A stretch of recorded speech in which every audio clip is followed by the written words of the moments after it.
পাখিটার মাইরা মানে কি একটা অবস্থা হয়েছে শরীরটার মধ্যে। দাঁড়া দাঁড়া দাঁড়া দাঁড়া দাঁড়া দাঁড়া দাঁড়া সেরে মায়া লাগতেছে।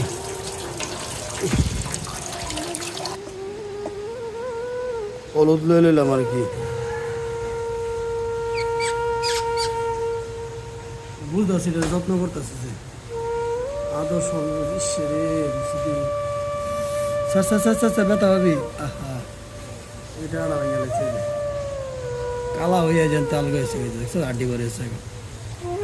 এতটা দুঃখ লাগে আমার এই জিনিসগুলো দেখলে। আর এদিনকে আমি বুঝাই পেয়েছি আর এইগুলি করিস না। আমি এটা বাসায় কেমনে করছি দিই, কি খাওয়াবো কি করবো।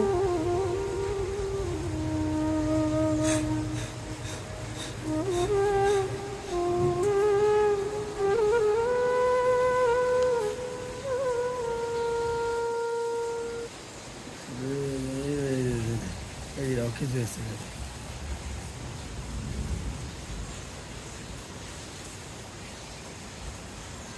আল্লাহ, তুমি সুস্থ করে দাও।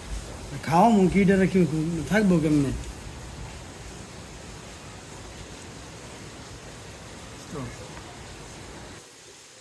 আমি এটা কি করবো এটা এখন বুঝতে পারছে যে আমি আসলে এটা মারতাম না, এটা যত্ন করবো। এর জন্য এতক্ষণ খুব ঠোরাইছে, এখন এটা শান্ত হয়েছে বুঝছো। এতক্ষণ অনেক আমার খোঁচাখুচি করতো।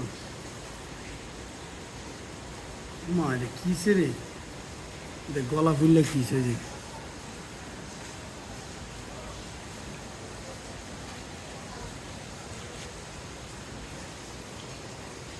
মিষ্টি কুটুম পাখি।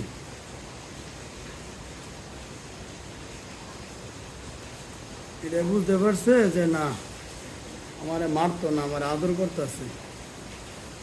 মানে আমি এটার খাবার কি দিই, মিষ্টি কুটুম পাখি কি খায়, এটাও তো একটা জীবন।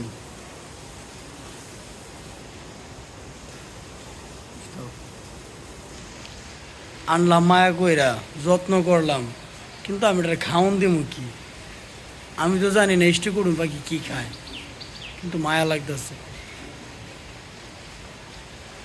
বাচ্চাগুলো অবুঝ একটু ভয় দেখাইছে আর কি, যাতে আর না করে। কিন্তু আবার এটাই করব যেটা বাচ্চাদেরকে বেশি না করা, ওইটার প্রতি আরও